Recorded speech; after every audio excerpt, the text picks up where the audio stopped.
Не стигнуваат троцифрените бројки на заразени со корона.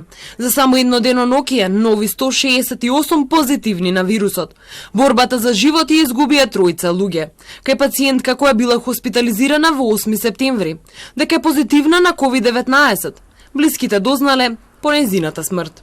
И денеска најмногу ново диагностицирани има во Скопје, 83, пошто следи Тетово со 26. Во Куманово, Гостивар и Охрид има по 8 заразени. Штипи Кичево 6, во Струга 5, Свети Николе 4, Прилеп 3, Битола, Дебар и Пробиштип 2 ново заразени. Крива Паланка, Крушево, Кочани, Македонски Брод и Ресен со 1 ново диагностициран. А нов кластер се појави во конфекција во Свети Николе. Вчера таму биле тестирани околу 200 лица. Инаку според дневниот ковид билтен во овој град има нови 4 заболени.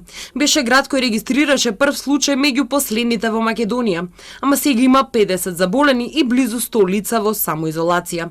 Денеска пак оздравени се 70 луѓе. Бројот двојно помал од бројот на ново заразени.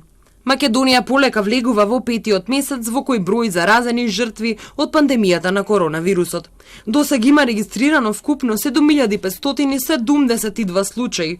Во моментот болни се 3586 луѓе. Од ковид почина 326.